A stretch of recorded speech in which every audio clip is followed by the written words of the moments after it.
এক বিজেপি কর্মী ছেলেকে মারধর করার অভিযোগ উঠল ইংলিশবাজার পৌরসভার ৮ নম্বর ওয়ার্ডের তৃণমূল কাউন্সিলর কাকলি চৌধুরী এবং তার অনুগামীদের বিরুদ্ধে। কাকলি চৌধুরী ইংলিশবাজার পৌরসভার চেয়ারম্যান কৃষ্ণেন্দু নারায়ণ চৌধুরীর স্ত্রী। ইংলিশবাজারের সমস্ত অভিযোগ অস্বীকার কৃষ্ণেন্দু এবং কাকুলির। কৃষ্ণেন্দু নারায়ণ চৌধুরী ইংলিশবাজার পৌরসভার ১০ নম্বর ওয়ার্ড থেকে কাউন্সিলর হিসেবে নির্বাচিত হয়েছেন। এই ওয়ার্ডেরই কালীতলা এলাকার বাসিন্দা বিজেপি কর্মী কাজল গোস্বামী এবং তার পরিবারের অভিযোগ, কাজল গোস্বামীর ছেলে সম্বিত গোস্বামী বৃহস্পতিবার রাতে ৮ নম্বর ওয়ার্ডের বাঁধরোড এলাকায় বসেছিলেন। সেই সময় কাকলি চৌধুরীর অনুগামী কিছু ছেলে আমাকে সেখান থেকে ধরে নিয়ে যায়। কিছুক্ষণের মধ্যেই হাজির হন কাউন্সিলর কাকলি চৌধুরী। প্রথমে সে আমাকে মারধর করে, তারপর তার অনুগামীরা আমাকে মারধর করে। আমার বাবা বিজেপি করে, আর সেই কারণেই এই হামলা। বিজেপির সংগঠন বাড়ছে, সেই কারণেই হামলা করা হয়েছে, এমনটাই দাবি কাজল গোস্বামী এবং তার স্ত্রী চন্দ্রানী গোস্বামীর। পাল্টা কাকলি চৌধুরী ফোনে তার প্রতিক্রিয়ায় বলেন, আমার ওয়ার্ড একটি স্বাস্থ্যকেন্দ্রে রয়েছে। স্বাস্থ্যকেন্দ্রের পেছনে কিছু ছেলে নেশার আসর বসাচ্ছে। আমাদের ওয়ার্ডের ছেলেরা শুধু এর প্রতিবাদ করেছিল, আর সেই সময় ওই ছেলেটি এসব কথা বলতে শুরু করে। আমি কারোর গায়ে হাত তুলিনি, এটা রাজনৈতিক চক্রান্ত। কৃষ্ণেন্দু নারায়ণ চৌধুরী বলেন, ওখানে একটি নেশার আসর বসেছিল, তবে যে কথা বলা হয়েছে মারধর হয়েছে, এই ঘটনা আমার জানা নেই। বুথ প্রেসিডেন্ট হয়েছে আমি। আসলে আমার মনে হয় যে ওই এখানে বুথ প্রেসিডেন্ট হওয়ার পরে এখানে বেশ কিছু ছেলেপেলে আসছে যারা বিজেপির হয়ে কাজ করতে চাইছে। সেই জন্যই আমাকে আর আমার স্বামীকে কোনো কিছু করতে পারছে না, সেই ভেবে আমার ছেলেকে আক্রমণ করছে। কিন্তু এটা কেমন কথা যে একটা ছোট বাচ্চা তার উপরে এরকম যে করে, ভাবতেই পারি না এটা। আমরা একদমই তাই, একদমই তাই। ছেলেকে এরকম করে করলো। মালদার তৃণমূল কংগ্রেসের কাউন্সিলর কাকলি চৌধুরী, উনি আবার মালদা ইংলিশ বাজারের যিনি চেয়ারম্যান কৃষ্ণেন্দু নারায়ণ চৌধুরীর স্ত্রী। রাজনৈতিক লড়াই, সেই রাজনৈতিক লড়াইয়ে যেহেতু আমার ছেলের মা মানে আমার স্ত্রী এই ওয়ার্ডে ১০ নম্বর ওয়ার্ডে মানে কৃষ্ণেন্দু নারায়ণ চৌধুরীর ওয়ার্ডের বুথ প্রেসিডেন্ট হয়েছে, তারপর থেকে এই এলাকার মানুষ সংগঠিত শুরু করে। বিজেপি প্রথমভাবে সংগঠিত শক্তি হিসাবে এই ওয়ার্ডে দেখা দেয়। এটা ছিলই। তার সঙ্গে সঙ্গে যেহেতু সনাতনী আন্দোলনের সঙ্গে আমি যুক্ত, বিশেষত আদিনার যে আন্দোলন আছে তার আমি মুখপাত্র। কিছুদিন আগে আপনারা দেখবেন বিভিন্ন জাতীয় এবং আঞ্চলিক এতে আমার যে ইউসুফ পাঠানের বক্তব্য নিয়ে আমার মন্তব্য সারা ভারতবর্ষব্যাপী ভাইরাল হয়। এরই মধ্যে শুভেন্দুদা, যাকে অনেকে আমাকে মনে করে যে আমি শুভেন্দুদা ঘনিষ্ঠ, এবং সত্যি কথাও তাই, তো শুভেন্দুদা গাজলে আসছেন। আমি সেই আদিনাথের এই ভূমিতে ওনাকে স্বাগতম জানাই। এই সকল বিষয়গুলোই নিয়ে যেহেতু এই কাকলি চৌধুরী বকলমে কৃষ্ণেন্দু নারায়ণ চৌধুরী কোনোভাবে আক্রমণ শোনাতে পারছে না, তাতে আমার রাজনৈতিক পরিচিতি আরও বড় হবে। এবং এর ইতিহাস আছে, এই কৃষ্ণেন্দু নারায়ণ চৌধুরী এর আগেও আমার উপর আক্রমণ করেছে। কারণ উনার বিরুদ্ধে প্রতিবাদ হলে উনি আইনের পথে না, উনি একজন আইনজীবী, কিন্তু বেআইনিভাবে এইরকম আক্রমণ নামিয়ে আনেন, এবং বহু ইতিহাস আছে। এই কাকলি চৌধুরী বিভিন্ন বেআইনি কাজের সঙ্গে যুক্ত। সুদের কারখানা তৈরি করেছেন উনি, এই পুরো শহরটাকে ধ্বংস করছেন, এর বিরুদ্ধেও প্রতিবাদ করেছি। আর সেই প্রতিবাদকে যেহেতু কাজল গোস্বামীকে সামনে থেকে আটকানো যাচ্ছে না, কাজল গোস্বামীর স্ত্রীকে অ্যাসাল্ট করা যাচ্ছে না, তাই জন্য তার ছেলেকে কাজল গোস্বামীকে শিক্ষা দেওয়ার জন্য রাজনৈতিক লড়াই করে এদের ক্ষমতা নেই, এরা এতটা ভীতু, তাই জন্য রাস্তা থেকে তুলে নিয়ে গুন্ডাদেরকে নিয়ে গিয়ে, তোর বাবা বড় নেতা হবে, তোর বাবা এই শুভেন্দু অধিকারীকে নিয়ে আসবে, আদিনাথ প্রতিষ্ঠা করবে, খুন করে দেব, তুই তোর বাবা দুজনের খুন হবে।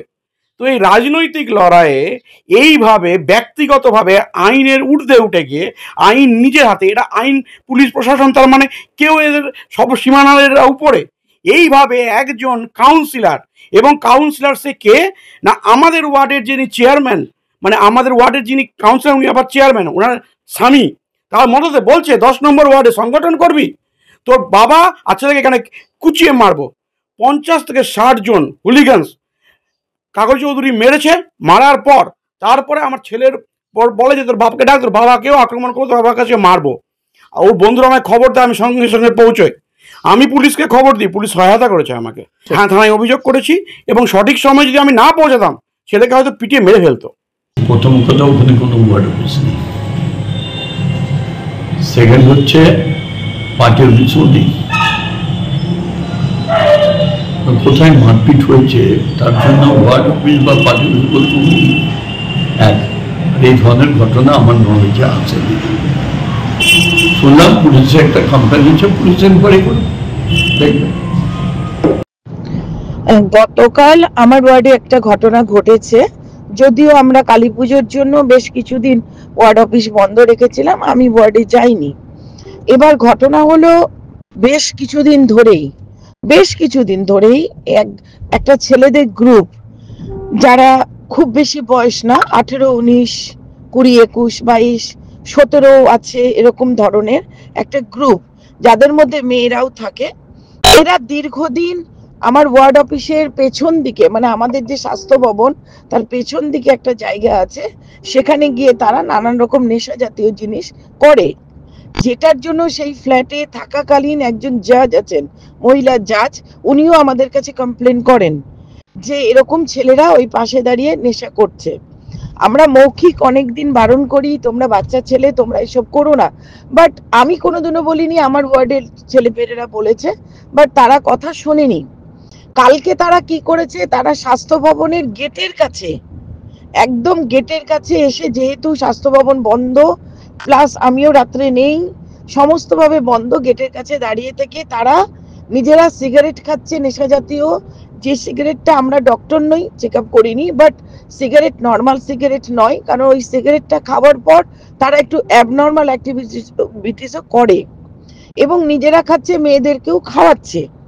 এদের মধ্যে মেন পান্ডা হচ্ছে ছেলেটির নাম আমি ঠিক জানি না, কিন্তু তার বাবার নাম কাজল গোস্বামী, তার ছেলে, সেই মেনলি এগুলো করাচ্ছে। বাকি ছেলেগুলো ওর থেকে বয়সে ছোট, আমাদের চোখে দেখে যা মনে হয়েছে। এবং যখন আমাদের স্বাস্থ্য ভবনের নাইট গার্ড, যিনি পৌরসভার কর্মী, গভর্নমেন্টের একজন কর্মী, সে যখন তাদেরকে বারণ করে যে তোমরা এখানে এসব করবা না, এটা গভর্নমেন্টের একটা জায়গা, এটা একটা স্বাস্থ্য ভবন, তার সামনে দাঁড়িয়ে যদি এগুলো নেশা করো, এটা নিয়ে আমার চাকরি চলে যাবে, তারা তখন তাকে অকথ্য কুকথ্য ভাবে গালাগালিজ করে, অনেক কিছু বলে। তারপরও ছেলেটা যখন যায় আমাদের মাতৃসদনে নাইট গার্ড, যে তোমরা এইটুকুটুকু ছেলে, আমি তোমাদের থেকে বয়সে এত বড়, তোমাদের সাহস কি করে হয় এইভাবে আমাকে গালাগালি করো, তখন ওরা 5 মিনিটের জন্য সেখান থেকে সরে যায়। বাট কিছুক্ষণের মধ্যে প্রায় 20 থেকে 22টা ছেলে, সবই তাদের এজের, নিয়ে এসে মাতৃসদনে ঢুকে আমাদের পৌরসভার মাতৃসদনের প্রতিটা দরজায় লাথি মারে, চেয়ার টেবিল উল্টে ভেঙে ফেলে, কিছু চেয়ার ভেঙে ফেলে, এবং ওই নাইট গার্ডকে মারার জন্য তাড়া করে। নাইট গার্ড পেছনের রাস্তা দিয়ে কোনোভাবে বেরিয়ে যায়, কিন্তু পৌরসভাতে, মাতৃসদনটাতে অনেক ঘটনাই ঘটায়। এবার তার ভিত্তিতে পাড়ার ছেলেরা খেপে যায়, গোটা এলাকার লোক খেপে যায়, যখন সেই নাইট গার্ডকে এবং পৌরসভায় ঢুকে যখন ধাক্কাধাক্কি করে, সমস্ত দরজাতে লাথি মারে, তখন সেখানে প্রায় 1 থেকে 150 ছেলে ওখানে জমায়েত হয়ে যায়। সবাই জমায়েত হয়ে ওদেরকে ধরে আটকে রাখে যে তোমাদের বাড়ির গার্জেনকে যতক্ষণ না ডাকবা আমরা তোমাদেরকে ছাড়বো না। বারংবার বলা সত্ত্বেও তারা বলে যে তোদের কথায় আমরা আমাদের গার্জেনকে ডাকবো না। আমার বাবা শুভেন্দু অধিকারীর কাছের লোক, আমার বাবা বিজেপির কাছের লোক, আমার বাবা এটা করতে পারে, করে দেবে, তোদের 12টা বাজিয়ে দেবে, শুভেন্দু অধিকারী আসছে, দেখ তোদের কি করছে।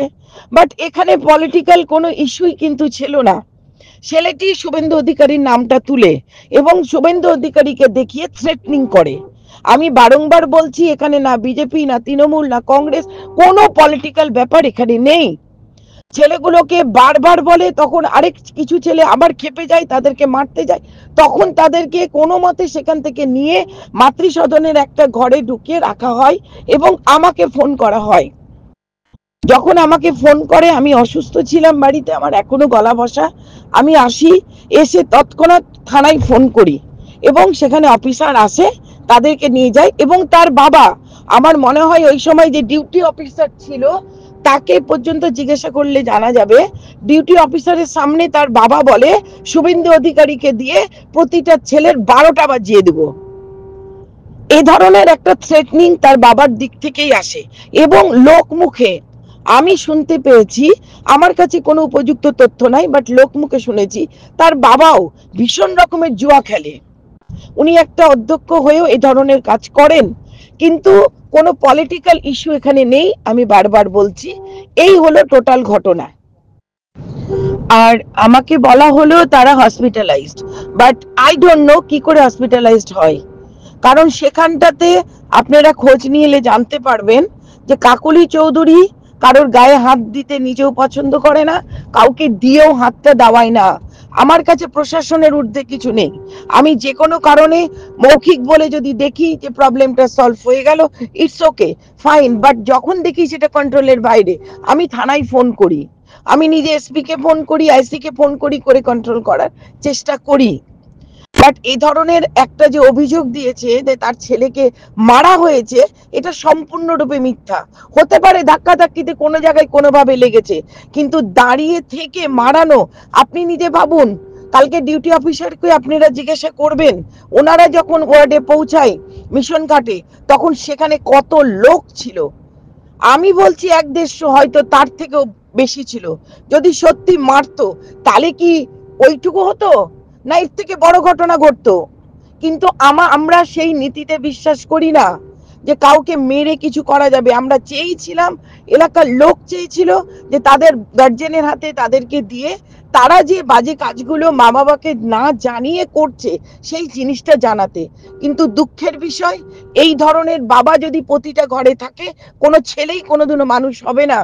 ছেলেকে শাসন করার জায়গায় ছেলেকে দিয়ে একটা গল্প গড়িয়ে সেই গল্পটা উনি সর্বত্র বলছেন।